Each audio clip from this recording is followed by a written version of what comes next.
Now on WKRG News 5. A thumbs up and a wave from former President Bill Clinton as he arrives in a Daphne neighborhood tonight. Plus, look at what all investigators confiscated from the home of a man they say impersonated a cop. And family members of an armed teenager shot to death by a police officer take to the streets tonight. Along with thunderstorms, you can now add waterspouts to something you may see every day along the coast. I've got more on that in your forecast.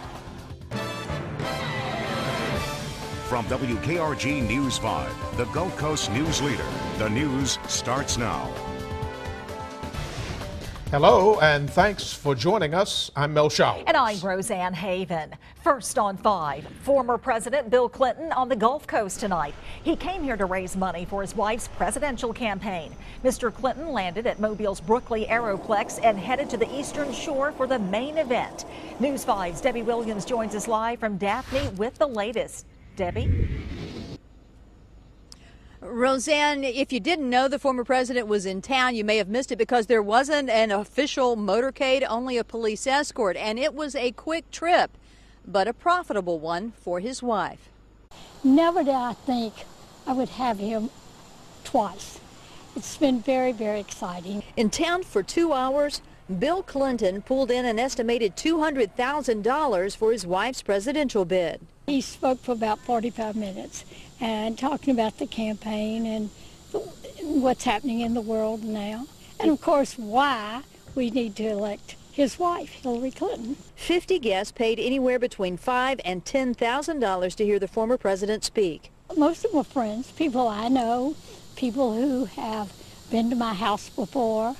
Probably half of them have met the president before. Pat Eddington and her husband Robert hosted the event at their house on Whiting Court. Neighbors crowded the driveway entrance to catch a glimpse of the former president. Some did, and they have the photos to prove it. He's waving right there. He was smiling. He waved at us, and we waved back. And then right when he got out of the car, he turned around and said, "How are you folks?" and said hi to all of us. It was definitely a cool experience. Not everyone was impressed. Next door to the Eddingtons, a Trump supporter made sure the former president knew who he was voting for. With a quick thumbs up and a wave, he was gone, but not before Eddington made a request for another Clinton visit. Oh, absolutely, absolutely. I told the president, okay, send Hillary now. We can do it. Now, we were not giving access to the president to ask any kind of questions, but we were told that he did not address his recent meeting with U.S. Attorney General Loretta Lynch in Phoenix and a couple of weeks ago. Live on the Baldwin County beat in Daphne, Debbie Williams, News 5. And thank you very much, Debbie. On the other side of politics, local delegates are getting ready to make the trip to Cleveland for the Republican National Convention. We caught up with Judy Motlow, a local Ted Cruz delegate, who's getting ready to fly out on Saturday. She says this is her first trip to the National Convention, but she's been involved in politics for a long time. Even though she's pledged to vote for Cruz in the first round, after that she says she's voting for Donald Trump. Alabama Republican Chair Terry Lathan talked to us on FaceTime from Cleveland. She says all of the pre-conference meetings are running smoothly and everyone appears to be on the same page. In the meantime, many are wondering who Trump will pick to be his running mate. Anyone that Donald Trump so far that they have suggested would be fine with me, although I do have a preference to Jeff Sessions. I hear Jeff Sessions' name a lot, and that's from people across the Republican National Committee, not just us Alabama folks.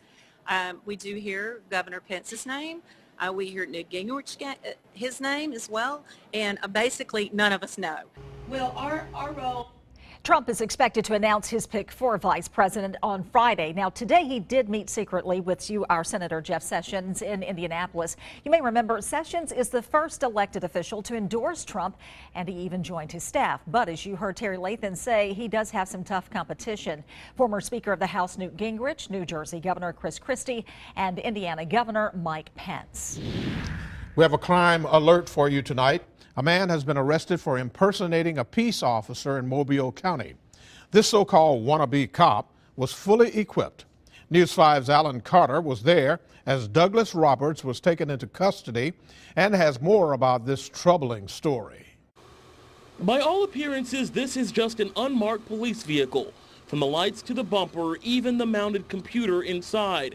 But in this case, the looks are deceiving, very deceiving. According to investigators, part of an elaborate scheme to impersonate police. Normally you see, someone purchased an old Crown Vic, that was out of service and put a little blue light on the dash and had a badge. But this is over the top. Deputies say it belonged to this man, Douglas Roberts. We look forward to resolving this in court. The alleged operation involved writing fake tickets to have people mail back fine money to a P.O. box.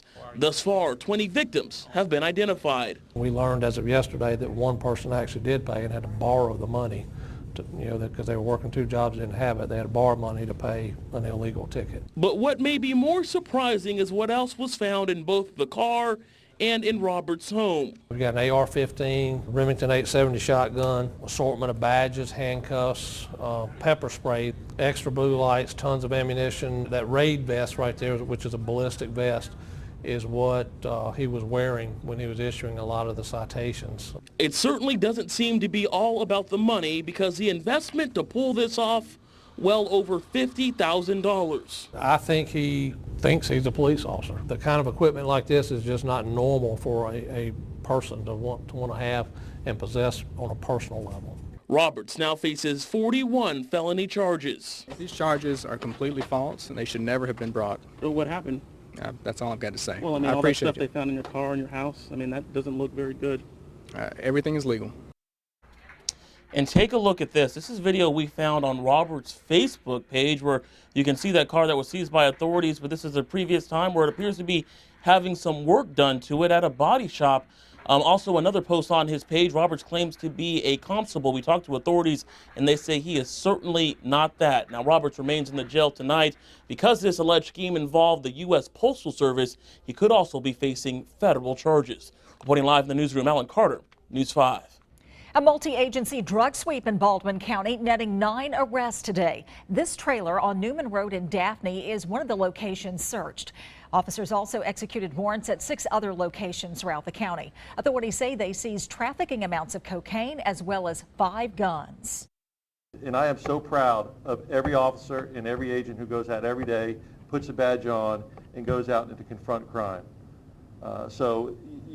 Like I said, the numbers may not seem a lot, but this was a significant dent in Baldwin County. And every day we do, as long as we do a little bit, we make this place a lot safer. Authorities say they expect more arrests in connection to this sweep. At least 2 people ran, and they have not been captured by officers.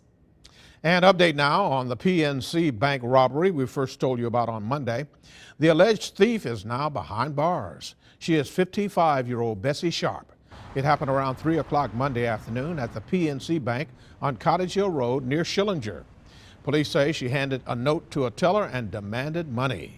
Mobile police are investigating a string of break-ins at an apartment complex on Airport Boulevard. News 5's Cassie Fambro talks to one victim and has more on how to protect your property. Imagine getting home late at night, walking up to your front door and not being able to get in because something is pushed against your door. That happened to Yester Oaks tenant Thomas Gleaton last night. A chair was blocking their front door, and once they got past it, they saw their living room TV was gone. In its place was a knife, and their back door was smashed in. Shock, violated. That's pretty much the best word to describe how we feel. Just 2 days ago, Yester Oaks posted flyers warning residents of a string of break-ins on the property. The flyer says residents need to keep their doors locked and check the IDs of anyone who knocks. But their doors were locked, and they'd like to see more security. Whether it's an additional little fee for each of us to help pay for a third-party security company to patrol, or whether it's somebody on staff from corporate that patrols. Mobile police say 7 burglaries have happened at Yester Oaks in the last 2 months alone. No arrests have been made, but police say they're continuing to investigate. Reporting in Mobile, Cassie Fambro, News 5. In other news, the family and friends of Michael Moore marched from the location where he was shot and killed by a Mobile police officer 1 month ago to the Mobile Police Department's 3rd Precinct on St. Stephen's Road. by demonstrating how close backup was for Officer Harold Hurst. Family members hope to shed light on what they are calling an injustice and a delayed criminal investigation. I've had surgery here recently, so if I can make it on a walk from that scene here, it just shows that how close that backup was for this officer if he felt that he was threatened by 3 young men in a car, that he could have waited, that shots should not have been fired. More supporters say they will continue to fight for justice until Officer Hurst and the Mobile Police Department have both been held accountable. News 5 continues to follow the tragedy in Dallas last week. A gunman ambushed police during a Black Lives Rally protest, killing 5 officers. The city said goodbye to 3 of the 5 officers today, one of whom has ties to the port city. 55-year-old Sergeant Michael Smith once served as an Army Ranger and attended elementary school at St. Mary's Catholic School here in Mobile. The staff at St. Mary's say he served as an altar server, had good grades, and was excellent on the basketball court. He leaves behind his wife and 2 daughters. His sister spoke at his funeral today. My heart is broken, and I'm full of rage. He was taken so senselessly. And the funeral for Dallas Transit officer Brent Thompson held at the Potter's House Church in Dallas. The 43-year-old was a newlywed, married just 2 weeks ago. Corporal Lauren Aarons was also laid to rest today. Fellow colleagues say he was a dedicated professional, always had a smile on his face. The 2 other officers, Michael Krall and Patrick Zamarripa, gunned down Thursday by a sniper, will be laid to rest later this week. You may remember Zamarripa has ties to Pensacola. He was stationed at NAS Pensacola at one point and was a current member of a battalion in Gulfport. The U.S. Navy veteran also served 3 tours of duty in Iraq. His funeral will be Saturday. Interesting sights in our sky today. The usual thunderstorm clouds, but near the coastline, some interesting water spouts. In fact, multiple water spouts. I've got video coming up in your forecast.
A scam buster alert. Your credit card, even with the chip technology, may not be as secure as you think.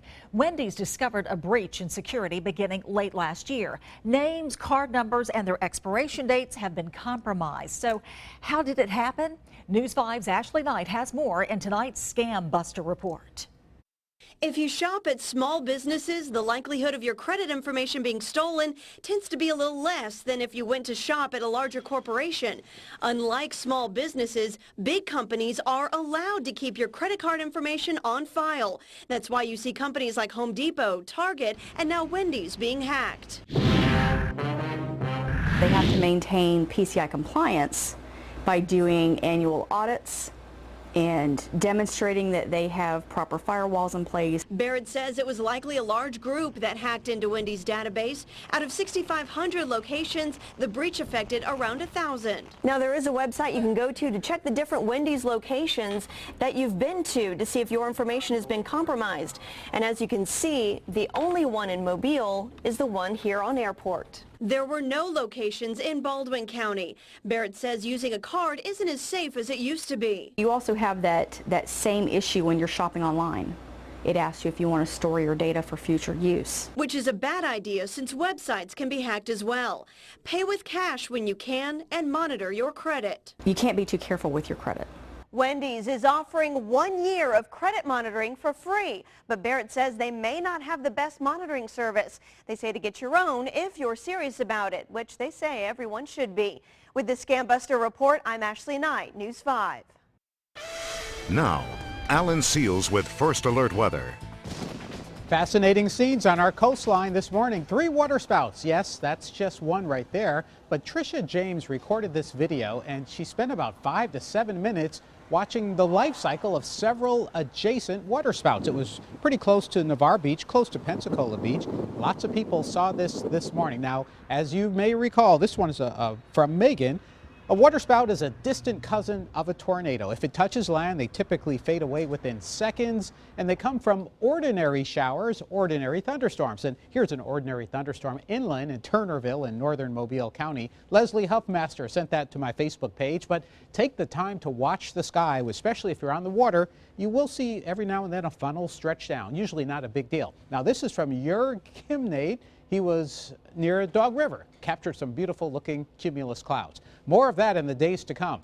In the last hour, Pascagoula, you are finally getting rid of those thunderstorms that were making a little bit of noise. The lightning is fading. It's drifting toward Coden and Beulah Battery. You might get a brief flash of lightning there. A couple of showers, one of them near Point Clear, another one in Fairhope, right on Highway 104, Falling Water Boulevard. Falling Water Boulevard. I didn't make that up. Right now, our Alpha Skycam is looking toward the west. With the dry scene in West Mobile, 81 degrees here at News 5. The winds are calm, the night is humid, tomorrow morning will be humid, and we go through the rest of this night with no more than 10% coverage of thunderstorms. Afternoon tomorrow, just like today, we'll get close to 90, and then when the rain falls, temperatures will fall. But once you get away from the coast, it'll be mid-90s in Jackson, Mississippi, and farther to the west, where they are not going to see much rain. Notice where the rain is: South Georgia, North Florida, right into southeastern Mississippi. That pattern pretty much stays with us as we get into Friday. Not an all-day rain, but of course you can get some big downpours and lightning with that. In the forecast for tonight, mid-70s, light south wind, isolated thunderstorm. Tomorrow afternoon, if you're near the coastline, near 90 degrees. If you're north of Highway 84, more like the middle 90s, so there will be some heat along with that 40 to 50% coverage of scattered thunderstorms. Into the weekend, same story. Ending the weekend just a little less wet, but we keep the same old summer temperatures. Thank you, Alan. It's an American icon, the Corvette. In Mobile, you may have noticed a few more than usual. Chances are good the Corvettes you've been seeing are part of this year's International Council of Corvette Clubs convention. Along with 100 plus Corvettes and more than 300 people, you could say that Mr. Corvette is here himself. This year's convention runs until Saturday, with the main event at Bienville Square in downtown Mobile at 11 o'clock. The Blues are back. They spent about 2 hours over Casino Beach Wednesday afternoon, getting their marks and observing the area for the Pensacola Air Show this weekend. Part of the Wednesday morning practice dubbed Breakfast with the Blues. Hundreds gathered early to see their favorite pilots. The practice mostly flyovers, but the Blues ended up with a few group and a few solo tricks. Fat Albert also made an appearance over the beach. It was bittersweet for many, though. They were happy to have the Blue Angels home, but still feeling the loss of Captain Jeff Coos. We've had some tragedy, but coming back here and making such a big comeback is huge. And so I'm super stoked. I'm super excited. If you missed them today, you can catch the Blue Angels tomorrow at 2. Friday they'll have dress rehearsal, and Saturday is the big show. Big show. It's time now for sports, and here's Randy Patrick. That's one of the coolest things down at the beach. You never really know when you might see the Blue Angels, and when you do, it is special. Well, coming up, college football special in our part of the country, and the SEC is the star of the show and the star of media days today. This guy, Nick Saban. More on when we come back.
Now, Randy Patrick with News 5 Sports.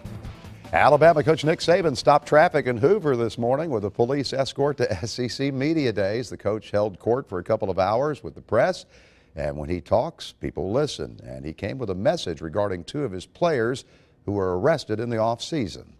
Internally, but not suspending them publicly for an important game against Southern Cal. How do you answer those critics? Well, I don't really care to answer the critics because The first big play of the college football season came at SEC Media Days when Bama coach Nick Saban had quite a heated exchange with Paul Feinbaum on the SEC network. Why you are not going to suspend Cam Robinson for the Southern Cal because I'm not game? going to convict him in the public. And you said that I was going to get criticized by you and the public and the media because I'm not going to suspend him. Nick taking up for his players and maybe attracting a few recruits in the process. Coach Saban's current players love him. O.J. Howard returned for one last season with the coaching legend, and look for O.J. to have a big year at tight end. This team hasn't done anything yet. It's a whole new team. We want to establish a new identity for ourselves. Everybody's working hard. Nobody's complacent. And I think our freshmen are buying into the process already. Bama's strength will be, of course, its defense. Linemen, linebackers, and defensive backs will be starring on Saturday afternoons and Saturday nights this fall. From top to bottom, every team is great, and you can't take a slight on any team that we play. So SEC is not even just the West. The whole SEC is definitely a hard conference to play in. Coach Saban's one of those guys. He gets on you, he bashes you, but it's not a bad thing. It's a good thing. You know, everything he says to you is going to help you improve yourself on the field and off the field. Coach Saban said the Tide doesn't have the depth on defense that it did last season. On offense, the tailbacks and quarterbacks will be inexperienced but talented. This year we lost both guys in Derrick Henry and Kenyon Drake, so this will provide opportunity, even though they're less experienced, for some other players who are talented players to have a chance to succeed at that position. And Alabama players report to campus on August the 2nd. The first practice set to go August the 3rd. SEC Media Days concludes tomorrow with LSU, Ole Miss, and South Carolina appearing. Auburn coach Gus Malzahn hitting the golf course today. The coach playing in the Pro-Am of the Barbasol Championship at the Robert Trent Jones course between Auburn and Opelika. Several former Auburn golfers are in the pro field this week, as well as former Alabama players, including Bobby Wyatt and Robbie Shelton of Mobile. The tournament tees off tomorrow, and the British Open tees off at Royal Troon in just a couple of hours. Two local high school quarterbacks making news.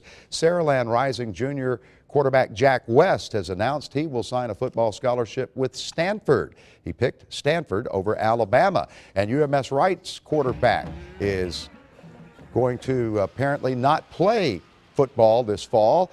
Tanner Allen has decided not to play his senior season for the Bulldogs because he wants to concentrate on baseball. He has verbally committed to play college baseball for LSU, and there might be a good chance that he gets drafted in the Major League draft. We shall wait and see, but he's not going to play football. He's a good one. He was, 24-3, I think, as a start of the past two seasons for the Bulldogs, who will now have to have an inexperienced younger quarterback to go this year. They'll miss him. But they're always good anyway. Great athlete. Thank you very much, Randy. We'll return with more in just a moment.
Hey guys, the Bay Bears wrapped up their 10-game homestand tonight with a 4-3 victory over the Mississippi Braves. And the Bay Bears will now hit the road for 5 games to Chattanooga. Believe it or not, that was a 10-game homestand. I don't think they had a single rain out in that homestand with all the rain we've had.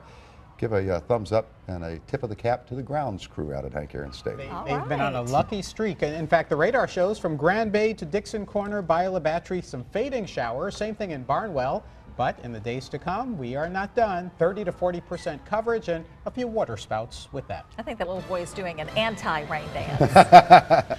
Thank you for watching. Good night, everyone. Good night.